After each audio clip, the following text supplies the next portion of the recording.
Au départ, ce n'était qu'un doute. Hier, c'était une crainte. Et aujourd'hui, cela ressemble au premier souffle d'un vent de panique. Personne ne peut ce soir dire si l'on est oui ou non à la veille d'un désastre nucléaire de grande ampleur. C'est un scénario que seul Hollywood aurait pu imaginer. Un tremblement de terre doublé d'un tsunami emportant tout sur son passage, au point de provoquer la panne du système de refroidissement d'une centrale nucléaire. Il y a une crainte grandissante de nouvelles fuites. Une fois encore, je veux vous dire qu'autour de Fukushima, la plupart des habitants ont été évacués.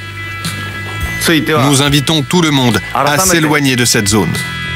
Premier chef d'État à se rendre à Tokyo depuis la catastrophe du 11 mars, Nicolas Sarkozy ne sera pourtant pas le premier à reconsidérer sa stratégie énergétique nationale. Ce qui se passe au Japon n'est pas seulement une catastrophe pour ce pays, mais aussi pour le monde entier, pour l'Europe et pour l'Allemagne. Nous formons un seul monde. Par électoralisme peut-être, Angela Merkel décide en tout cas de fermer les 7 plus vieux réacteurs allemands. 7 sur 17, en France, le territoire est parsemé de 58 réacteurs. Nous avons fait un choix, et on ne remet pas en cause des choix aussi importants pour l'indépendance de notre pays. Car le nucléaire, lancé dans les années 70 pour parer au premier choc pétrolier, est devenu le véritable fleuron de l'industrie française, produisant 80% de notre électricité au prix le plus bas du marché européen. Le problème du secteur nucléaire en France, c'est qu'il est très imbriqué à la vie politique. Alors on nous parle du coût, il faut quand même bien comprendre que on paye en tant qu'usager consommateur EDF, on paye un coût du kilowattheure électrique, mais on paye aussi en tant que citoyen, en tant que contribuable sur nos impôts, tout le développement de cette filière nucléaire, toute la gestion des déchets, tout le démantèlement des centrales qui aujourd'hui n'a jamais été vraiment correctement pris en compte. L'énergie nucléaire est l'énergie la plus subventionnée au monde et elle ne peut pas vivre sans les subventions publiques. Et de toute évidence, l'industrie nucléaire a encore de l'avenir. Ah ben écoutez, nous les enseignements, on les a déjà tirés dans tous nos designs, c'est-à-dire que tout ce que nous proposons aujourd'hui de construction de nouveaux réacteurs nucléaires, ce sont des réacteurs qui, par exemple, même en cas de fusion de cœur, événement extrêmement improbable, eh bien il n'y aura pas de fuite dans l'environnement. Alors peut-il y avoir en France un après Fukushima? C'est la question qu'aimeraient pouvoir poser sous forme de référendum Nicolas Hulot et Daniel Cohn-Bendit. Le risque, c'est pas qu'on prenne l'exemple sur le dernier risque qui a eu lieu. Pourquoi ne pas faire un monde où, justement, ces risques improbables, mais non pas impossibles, puissent arriver. En attendant, c'est précisément sur la base de la catastrophe de Fukushima que seront réalisés les tests de l'audit des centrales européennes, ce qui devrait augmenter leur niveau de sécurité, mais aussi le prix du nucléaire, ce qui n'est pas forcément une mauvaise nouvelle. Je ne pense pas qu'aujourd'hui on puisse encore tenir un langage où on fait apparaître les énergies renouvelables comme un cache-sexe du nucléaire, comme un gadget. Aujourd'hui, je pense que tout le monde est bien conscient qu'il faut changer complètement de paradigme. Les énergies fossiles, ça augmente. Le nucléaire, ça augmente. Les renouvelables, ça diminue. Et tôt ou tard, les courbes vont se croiser. Et en plus de cela, on n'a pas compté les coûts environnementaux.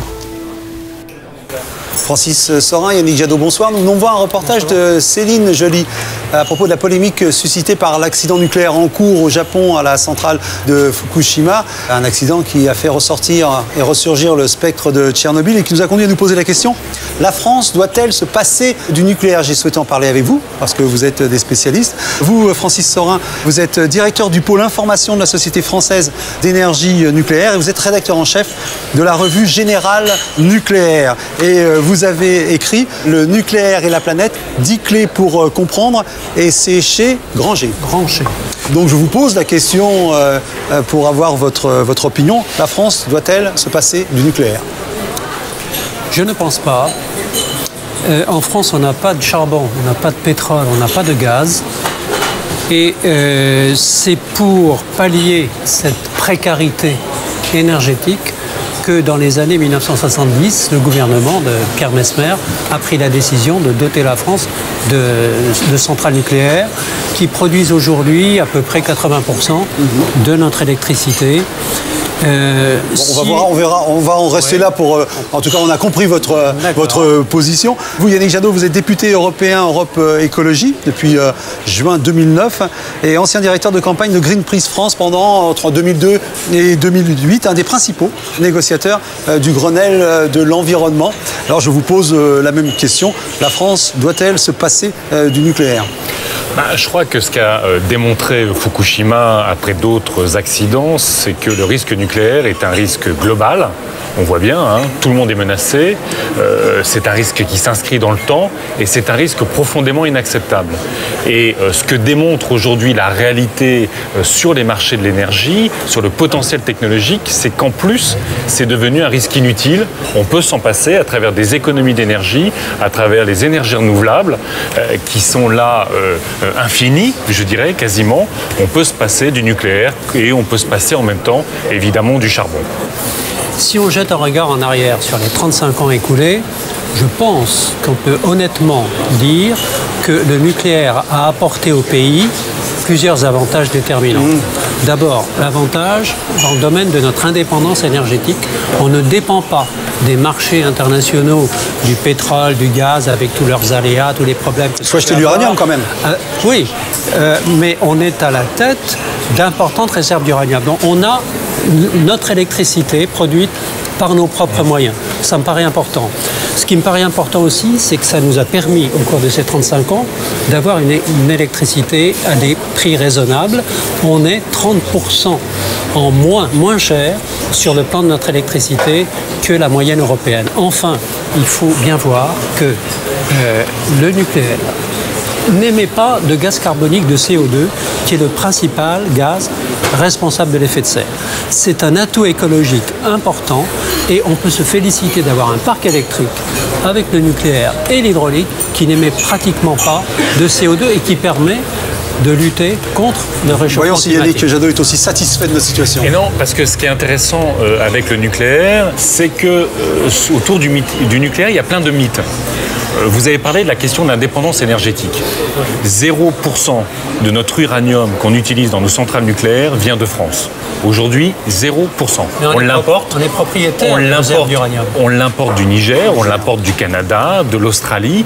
Et de la même façon qu'on ne prétend pas être indépendant énergétiquement quand on transforme du pétrole dans nos raffineries, on n'est pas indépendant énergétiquement quand on importe l'uranium. Deuxièmement, je veux dire une chose. Deuxièmement, la question du prix. Oui, le nucléaire aujourd'hui est pour le consommateur moins cher parce que c'est l'État et le contribuable qui a largement payé les centrales nucléaires. Moi, ce qui me gêne beaucoup dans ce débat, c'est qu'on nous dit en permanence le nucléaire français est meilleur que celui des autres. Il y a encore 2 mois, le ministre japonais de l'énergie disait pas de problème avec le risque sismique, pas de problème avec le nucléaire, on a un nucléaire très sûr. Donc je crois qu'aujourd'hui, personne ne peut dire sérieusement que le nucléaire, c'est un risque zéro. On voit quelle est la nature du risque. Il est absolument effroyable quand le risque se réalise. Et ce qu'on sait de la réalité de l'énergie en Europe, c'est que tous les autres investissent dans les énergies renouvelables, investissent, qui créent des dizaines, voire des centaines de milliers d'emplois, et qu'avec les économies d'énergie, le risque nucléaire n'est pas seulement inacceptable, il est inutile. Bien. Moi, je suis pour faire des économies d'énergie. On est d'accord là-dessus. Je suis pour développer des énergies renouvelables. On est d'accord là-dessus. Mais si vous faites des économies d'énergie, si nous, les pays riches, c'est-à-dire 1 milliard d'individus sur la planète, on fait des économies d'énergie, on arrive à bien mener ces politiques-là. De toute façon, il faudra produire dans les 30, 40, 50 ans qui viennent beaucoup plus d'énergie que ce qu'on produit actuellement. Pourquoi ? Dans le monde, pas chez nous. Dans le monde. Je vous parle au niveau mondial. Parce qu'on est 6,5 milliards d'individus sur la planète aujourd'hui. En 2050, on sera 9 milliards. Ces gens-là, ils vont consommer de l'énergie. Résultat, il va falloir produire beaucoup plus d'énergie. Pour produire plus d'énergie, toutes les énergies doivent être appelées à la rescousse, y compris le nucléaire. C'est complètement irresponsable de ne pas utiliser le nucléaire pour faire face à cette situation. D'accord. Sauf que on voit l'Allemagne en sortir, on voit l'Espagne qui va en sortir. Plein de charbon. On veut non parce qu'ils veulent faire autre chose. Ils veulent aussi faire des énergies renouvelables. Ils développent. Ils ont créé depuis qu'ils ont annoncé la sortie du nucléaire, ils ont créé 400 000 emplois dans les énergies renouvelables parce qu'ils ont annoncé la sortie du nucléaire. Notre parc nucléaire, il a été construit en 20 ans.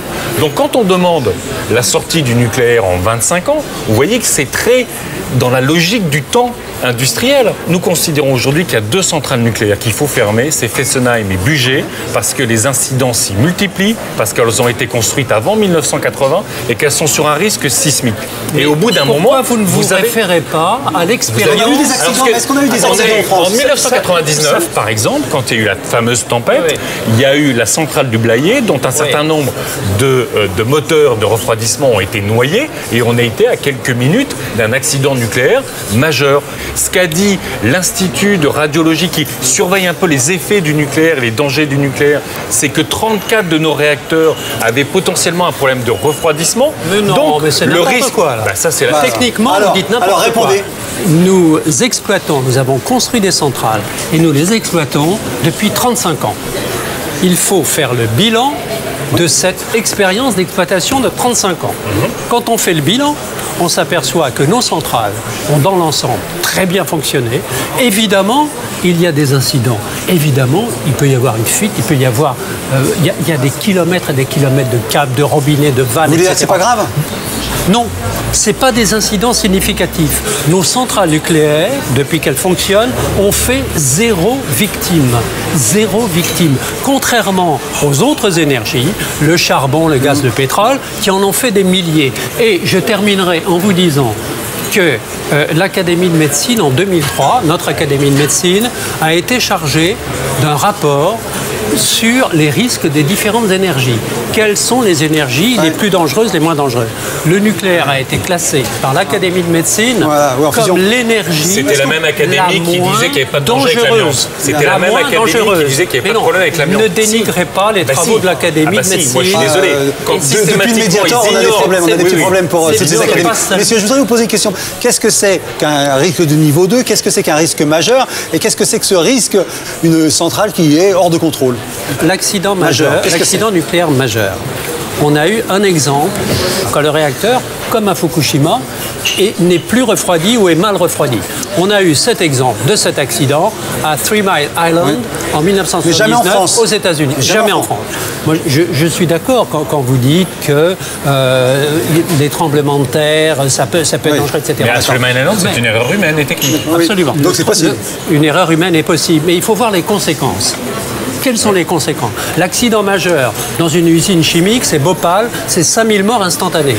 L'accident majeur dans le nucléaire à 3 Mile Island, c'est un peu de radioactivité relâchée dans l'environnement. Il faut voir ça aussi. Il faut voir ça quand on parle d'accident majeur, etc. Cela dit... Là, vous reconnaissez qu'à Fukushima, on est au-dessus de 3 Mile Island. Oui, on est aujourd'hui probablement très proche de Tchernobyl parce qu'il y a un tel rejet dans la nature, dans l'atmosphère, des matières radioactives, qu'on est sur une position... Ça veut dire quand même que pendant des décennies, sur une zone probablement de 20, 30, 40 km, on ne pourra plus vivre.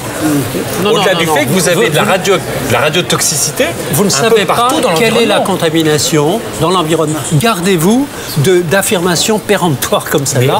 Vous ne savez pas quel est le niveau de contamination au sein de la centrale japonaise. Messieurs, est-ce que vous ne croyez pas que ça serait temps de parler aux alternatives, les alternatives crédibles, le délai dans lequel on peut mettre en œuvre ces alternatives, quelles sont-elles, logiquement? Je peux dire un mot là-dessus? Bien sûr, non, mais bien sûr. Non.